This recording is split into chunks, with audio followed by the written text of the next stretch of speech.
इस इंटरव्यू की शुरुआत काफ़ी सीरियस वे में होगी, काफ़ी आरजू काजमी जी काफ़ी सीरियस वे सवाल पूछेगी, लेकिन जब इंटरव्यू खत्म होगा तो हंसते हंसते खत्म होगा। आरजू काजमी जी हंसते हुए देखेंगे और पीओके से रिलेटेड बहुत बात हो रही है।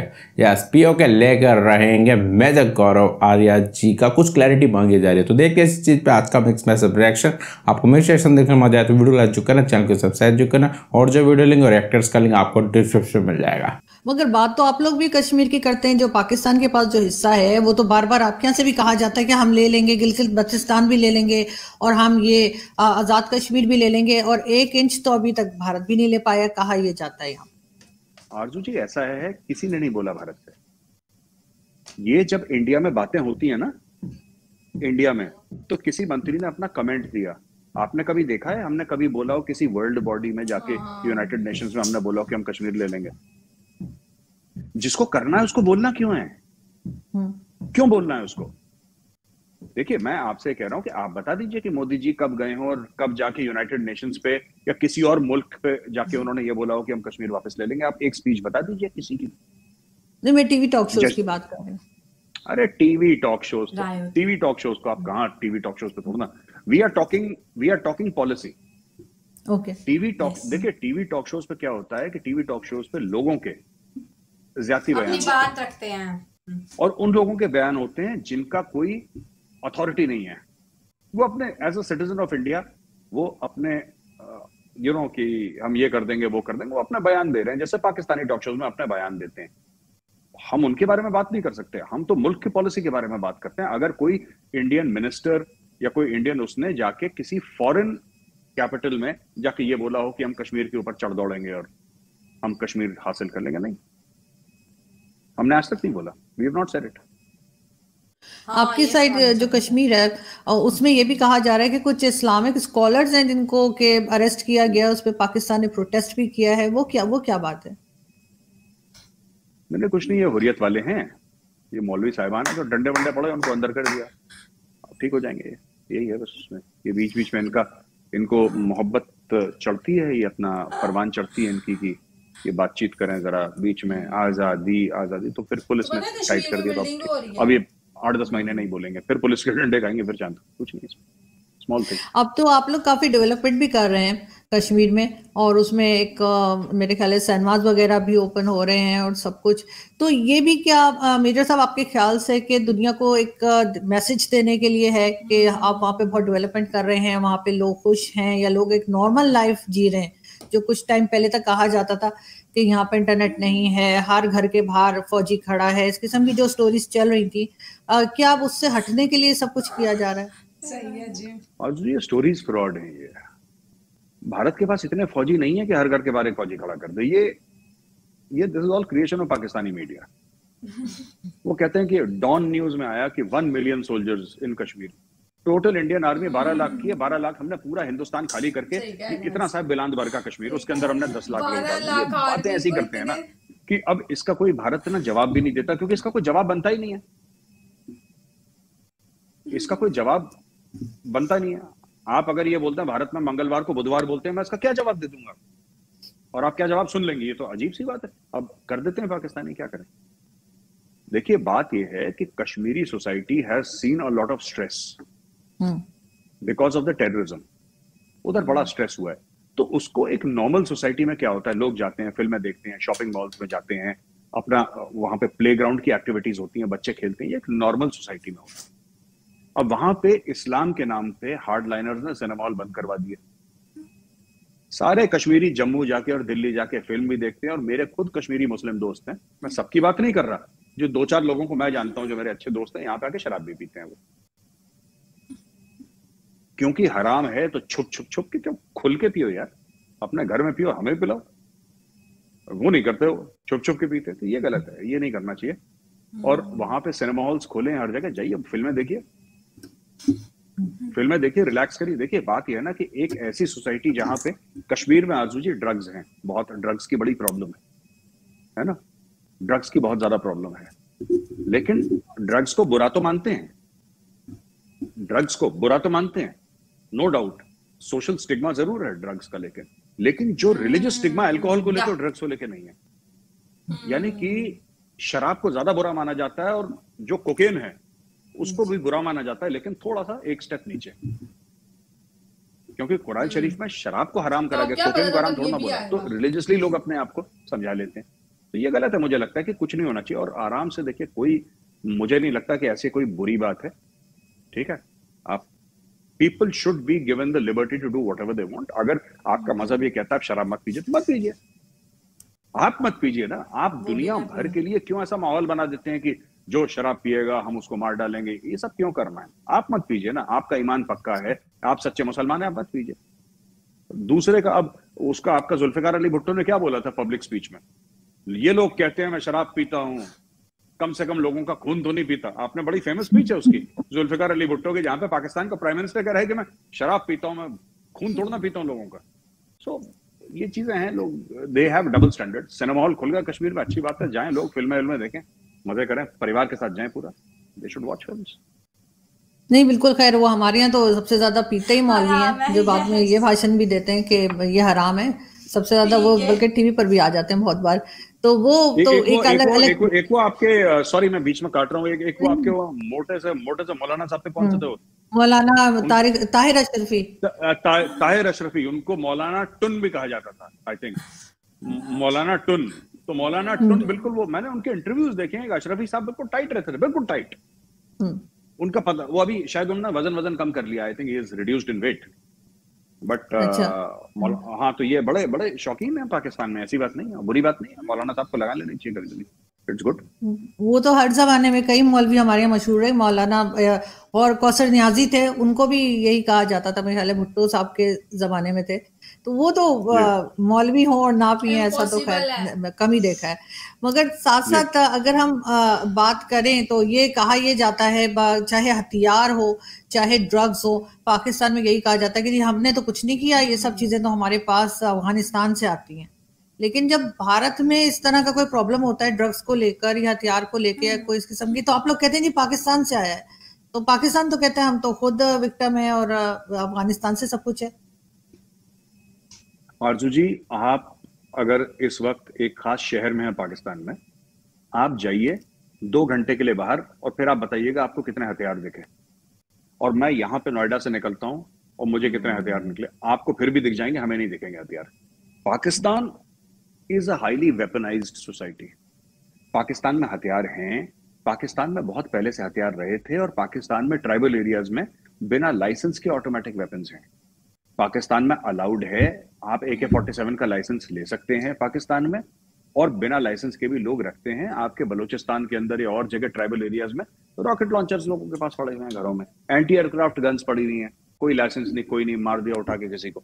तो ये ऐसी बात नहीं, यहाँ पे तो है मामला वेपनाइज्ड, आपका बहुत ज्यादा वेपनाइज्ड मामला है आपका सोसाइटी में ना। तो ये चीजें अगर आपको पीस चाहिए पाकिस्तान में तो आपको सबसे पहले हथियार लेने पड़ेंगे। Only the state should have weapons, और रेयर केस में किसी को आपने वेपन दे दिया तो दे दिया, वरना people should not have weapons. ये गलत है बहुत ज्यादा। इससे कुछ नहीं होगा, इससे परेशानी ही होगी आरजू जी, इससे परेशानी ही होगी आपके स्टेट में। अभी जैसे स्वात का इलाका है पाकिस्तान में, आप जानते होंगे, वहां पे बहुत ज्यादा केसेस बढ़ते चले जा रहे हैं टेररिज्म के। आपके ख्याल से इसकी क्या वजह हो सकती है? क्योंकि ऑलमोस्ट 193 केसेस 3 मंथ्स में रिपोर्ट हुए हैं, छोटे बड़े सब हर तरह के मिलाकर, और साल में तो कह रहे हैं कि शायद 339 या 338 ऐसे करके कुछ फिगर आ रहा है। तो वहां पे ये चीज जो है, बहुत एक जमाने में पहले भी स्वात में बहुत ज्यादा इशू रहा था और अभी दोबारा से ये चीज शुरू हो रही है, उसका क्या रीजन हो सकता है? नहीं, रीजन क्या है अर्जु जी की आप देखिए ना, वो होना ही है वहां पे। ये देखिए, जो आपने बीज बोया है ना, तो वही तो पेड़ निकलेगा। अगर आप बबूल का पेड़ का बीज बोएंगे, कीकड़ का पेड़ का बीज बोएंगे, तो ऐसा तो नहीं कि उसमें से आम या कोई संतरे निकलेंगे, उसमें निकलना तो वही बबूल है, कीकड़। मैं ये कहना चाह रहा हूँ आपको कि ये जो पूरा एरिया है यहाँ के मदरसे ट्राइबल एरियाज के, इन्हीं लोगों को तो जिहाद के लिए तैयार कराया गया था। यहीं के तो मौलवी साहिबान जो कहते थे कि जन्नत जाओगे और ऐसा मिलेगा, दूध शहद की नदियां मिलेंगी, ये सब। तो यहाँ आपने एक सोसाइटी को वेपनाइज करा, आपने एक पूरी उस जमाने में उस एरिया की, मैं सिर्फ स्वात की बात नहीं कर रहा, मैं पूरे ट्राइबल एरियाज की बात कर रहा हूँ। Why should we talk only about SWAT? I'm talking about entire tribal area. Entire tribal area को आपने वेपनाइज करा, आपने उनको एक खास दिमाग दिया, एक खास सोच दी उनको, और उस खास सोच का नतीजा है आज की तारीख में कि वो लोग ऐसा कर रहे हैं। वहां पे एक्सेप्टेबिलिटी भी है, लोग प्रोटेस्ट भी कर रहे हैं, जो ज्यादा लोग परेशान हो गए। But you can not calibrate terrorism. आप ये नहीं कह सकते कि जब दहशतगर्दी होगी तो फिर इतनी होगी और इतनी नहीं होगी। वो तो जब होती है फिर होती है। ये सब जितने भी लोग हैं, आज पाकिस्तान कहता है कि Pakistan has been a victim of terrorism, ऐसा पाकिस्तान कहता है, लेकिन वो टेररिस्ट कौन है? वो तो पाकिस्तानी है। और पाकिस्तान ने खास मकसद से टेररिज्म को जन्म दिया था। एक खास मकसद था, एक पॉलिटिकल मोटिव था पाकिस्तान का कि ये मुजाहिदीन हैं, ये गाजी हैं, ये जाके लड़ेंगे अफगानिस्तान में। कश्मीर, अब कश्मीर में कुछ कर नहीं पा रहे, अफगानिस्तान में तालिबान आ गया, वो नाचेंगे कहाँ पे? उनको नाचना तो पाकिस्तान के बीच में ही है। भाई आपने उनको टैलेंट क्या दिया? आपने ये थोड़ा ना बोला कि हम तुम्हें आ जाओ, हम तुम्हें वेल्डिंग सिखाते हैं, या आ जाओ हम तुम्हें सिखाते हैं कि गाड़ी की मेंटेनेंस कैसे करनी है, मोटरसाइकिल की मेंटेनेंस कैसे करनी है।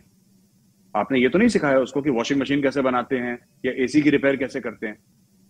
जिस आदमी को आपने साल दर साल सिर्फ लड़ना सिखाया, आपने उसको जंगजू बनाया, आपने उसको बोला कि असला जो है वो मुसलमान का जेवर है, तुम जिहाद की राह पे चल रहे हो, आपने उसको स्टोरी वही सुनाई। अब वो 30-40 साल का हो गया, उसको सिर्फ यही आता है Arjun ji, he only knows how to press the trigger. उसका और कोई टैलेंट है नहीं, उसका और कोई स्किल सेट है नहीं। वो करेगा क्या? वो यही करेगा जो साथ में हो रहा है, यही करेगा भाई। कुछ सिखाया वो गया है ना।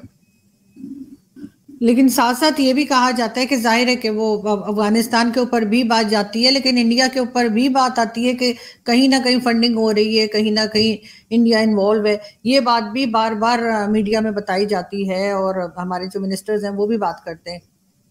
मैंने अभी आपके रिसेंटली किसी भी मिनिस्टर का मैंने बयान नहीं सुना कि इंडिया फंडिंग कर रही है। हाँ, मीडिया वाले कहते हैं, मीडिया वालों को वैसी नॉलेज नहीं होती, वो पाकिस्तान में ऐसे ही बोलते रहते हैं, उनका they don't have any database, तो ऐसी बात करते हैं। इंडिया कहाँ से फंडिंग कर रहा है और क्यों करेगा? आप खुद सोचिए ना।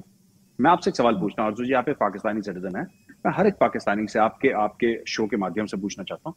आई want to ask every Pakistani this question, India क्यों फंड करेगा? फायदा क्या है? हमें क्या फायदा है? चलिए एक तहरीक तालिबान पाकिस्तान का फर्ज कीजिए, हाइपोथेटिकल सिचुएशन लेते हैं, एकेडमिक डिस्कशन हो रहा है, मान लेते हैं चलिए इंडिया फंड कर रहा है। आपने बोल दिया, मैंने मान लिया इंडिया फंड कर रहा है। चलिए हमने बोला कि हमने 10 करोड़ 100 करोड़ दे दिए तहरीक तालिबान पाकिस्तान को। उसने आके एक पाकिस्तानी फौजी या 5 पाकिस्तानी फौजियों को मार दिया किसी कबायली इलाके में, उससे पाकिस्तान को कोई फर्क पड़ेगा? आपको लगता है पाकिस्तानी स्टेट को फर्क पड़ेगा? वो 1000 मार दे, क्या पाकिस्तानी स्टेट को फर्क पड़ेगा? नहीं, स्टेट को नहीं फर्क पड़ता है, नहीं फर्क पड़ता है। इससे पाकिस्तान को क्या चोट पहुंचेगी? अगर टेररिज्म वहां पे हो रहा है, इकोनॉमी वैसी देखिए बिल्कुल खत्म है, और उन एरियाज की तो और खत्म है इकोनॉमी, तो पाकिस्तान को फर्क क्या पड़ेगा? तो ये कहना कि इंडिया कर रहा है, ये देखिए बात यह है ना कि इंडिया को कहना एक आसान चीज है। जब आप एक्सटर्नलाइजेशन ऑफ थ्रेट करते हैं ना आरजू जी, जब आप दुनिया को ये बोलते हैं कि देखो हम तो बड़े साफ पाक हैं, हम बड़े अच्छे प्यारे से इनोसेंट से लोग हैं, हम लोग बिल्कुल वी आर वेरी इनोसेंट, है ना। प्रॉब्लम भारत में है यार। अगर भारत नहीं करता ना तो हम लोग सुपर पावर होते, हम लोग सिंगापुर से आगे पहुंच जाते। तो आपने लोगों को बोल दिया कि तुम नालायक नहीं हो, तुम बहुत अच्छे लोग हो, लेकिन बाहर से साजिश है। मैं ये कहना चाहता हूं कि भारत को कोई जरूरत नहीं है साजिश करने की। आपके खुद पाकिस्तानी का सबसे बड़ा दुश्मन पाकिस्तानी है। मैं आरजू जी आपको एक बात बता रहा हूं, बड़े जिम्मेदारी के साथ बोल रहा हूं, पाकिस्तानियों का सबसे बड़ा दुश्मन पाकिस्तानी है। इस वक्त जो इमरान खान ने पूरे पाकिस्तान को खड़का रखा है, पूरे पाकिस्तान को, आपके कोई ऐसा इंस्टीट्यूशन नहीं है जिसको उसने रौंद के नहीं आगे चला गया। और सिर्फ इमरान खान नहीं, ये शहबाज शरीफ और नवाज शरीफ क्या कर रहे हैं? वो पैसा खा गए पूरे मुल्क का। जरदारी ने क्या करा? पैसा। तो इमरान खान जो इनको कहता है ना ये डकैत हैं, वो गलत नहीं कहता, वो सही कहता है। ये पटवारी जो बोलता है वो सही कहता है, गलत नहीं कहता वो। लेकिन उसने खुद भी बहुत नुकसान ये सभी लोगों ने मिलकर पाकिस्तान को नुकसान पहुंचाया। तो भारत को कुछ करने की जरूरत नहीं है, भारत चुपचाप पीछे बैठा है। और अभी तो भारत कुछ नहीं करता, चुपचाप। भारत ने क्या करना है? तो भारत ने फंड कर दिया। और आखिरी एक चीज और आपको बता देता हूं, भारत क्यों नहीं फंड करता। देखिए हमारी जो ताकत है ना, हमारी डिप्लोमेसी है। आपको क्या लगता है, जिस दिन पाकिस्तान के पास ऐसे सबूत आ गए कि पाकिस्तान दुनिया के सामने ये बोल दे कि ये हमारे पास बिल्कुल साफ शफाफ जो सबूत हैं कि इसमें इंडिया का हाथ है टेररिज्म में, क्या पाकिस्तान चूक जाएगा? पाकिस्तान रोक लेगा कि नहीं हम नहीं करते, चलो पड़ोसी है कोई बात नहीं? पाकिस्तान बैंड बाजा गाजा बाजा लेके लंदन के बीच में बैठ के नाच के दिखाएंगे सबूत को सबके सामने। आज तक पाकिस्तान ने क्यों नहीं दिखाया? क्यों नहीं दिखाया? दिखाता पाकिस्तान। दिखाता, हमने तो दिखाया तो पाकिस्तान एफएटीएफ में आया। तो बिल्कुल, ये ये चीज तो है। देखिए, अगर पाकिस्तान में कुछ नुकसान होगा तो कहीं ना कहीं फायदा तो होगा भारत का। ऐसा तो नहीं कहा जा सकता कि कुछ नहीं किया या कुछ करने से कोई फायदा नहीं है। अगर अभी इकोनॉमी भी खराब है, सब है, तो आप खुद ही कहते हैं कि अच्छा है। आरजू जी, मैं ये कह रहा हूँ कि लोग ऐसे, दुनिया ऐसे नहीं चलती जैसे आप लोग सोचते हैं। अगर आप ये कहते हैं भारत ने टेररिज्म फंड करा, तो दुनिया कहती है प्रूफ लाइए अपने सामने, लाइए, दिखाइए, आप लाइए। फिर आप दुनिया को कह सकते हैं कि अब जैसे इन्होंने बोला कि हमने कुलभूषण जाधव को पकड़ा, ठीक है, कुलभूषण जाधव के पास क्या मिला इनको? अब ये कहते हैं हमें एक पासपोर्ट मिला जिसमें नाम उसका कुछ था, XYZ, जो भी नाम था उसका, एक झूठा पासपोर्ट मिला। वो भी फ्रॉड है, झूठे पासपोर्ट की स्टोरी। लेकिन मैं आपको कह रहा हूं, चलिए मान लीजिए एकेडमिकली स्पीकिंग वो भी सच है। फिर ये इंटरनेशनल कोर्ट ऑफ जस्टिस भी गए पाकिस्तानी, हम भी गए, अभी तक कन्विक्शन ला पाए वहां से? क्या इंटरनेशनल कोर्ट ऑफ जस्टिस ने बोला है कि कुलभूषण जाधव एक टेररिस्ट है? नहीं है। आप जो पाकिस्तान में जिसको सबूत कहते हैं ना, दुनिया उसको सबूत नहीं मानती। ये पाकिस्तान में कि हमारी मिलिट्री कोर्ट ने बोल दिया कि सबूत है, और हर एक पाकिस्तानी टेलीविजन एंकर और हर एक पाकिस्तानी पॉलिटिशियन कहता है कि देखो कुलभूषण जाधव का इकबालिया बयान। उनको यही नहीं पता कि पुलिस में दिया हुआ इकबालिया बयान जो है उसकी जीरो वैल्यू है। फौज को इकबालिया बयान दिया हुआ, उसकी जीरो वैल्यू है मैजिस्ट्रेट के सामने, उसकी जीरो वैल्यू है। क्योंकि पुलिस किसी को भी मार के पीट के, फौज किसी को भी मार के पीट के, अगर एक बात बताइए, कोई भी हो, जैसे कि इमरान खान आ गया हमारी पकड़ में, ठीक है, इमरान खान आ गया, अगर इमरान खान ना कोई भी आ गया, अगर हमारे पकड़ में इमरान खान आ गया, तो हम अगर 1 घंटा चाबी लगाएंगे इमरान खान को, ठीक है ना, 1 घंटा चाबी लगाएंगे इमरान खान को, तो इमरान खान कह देगा कि मेरा नाम मलिका तरन्नुम नूरजहान है, वो मानेगा। फिर आप कह देंगे देखो इसका नाम नूरजहान है, ये गाना गाती है, और इसका इकबालिया बयान है। लगा रहे हैं कि प्लीज प्लीज प्लीज किसी स्टेट को हथियाने के लिए ना वहां की अवाम का साथ होना बहुत जरूरी है। अगर वहां की अवाम आपके साथ सेटिस्फाई है, अगर वो अपने मुंह से आपको कह रही है कि हमने कर रही है ना, तो फिर वो वहां पे जो कोई मसला नहीं है फिर लेने में ये बात बिल्कुल ठीक है। लेकिन वीडियो की शुरुआत बहुत सीरियस वे में शुरू हुई थी और धीरे धीरे आते आते हंसते हंसते खत्म हो रही है, और पीओके पे बहुत बताया जा रही है। अगर करना है तो फिर बताया क्यों जाएगा। गौरव आर्या जी ने बड़े इनडायरेक्टली वे में कुछ बातें करी, को कहते हैं ना समझदार को इशारा ही काफ़ी है, तो इस तरह का इंटरव्यू में था। तो ये थी आज की हमारी मिक्स मैशअप रिएक्शन। आपको मिक्स सेक्शन देखने में मजा आया तो वीडियो लाइक करना, चैनल सब्सक्राइब जरूर। मिलते दूसरे वीडियो में, bye bye, take care, thanks for watching.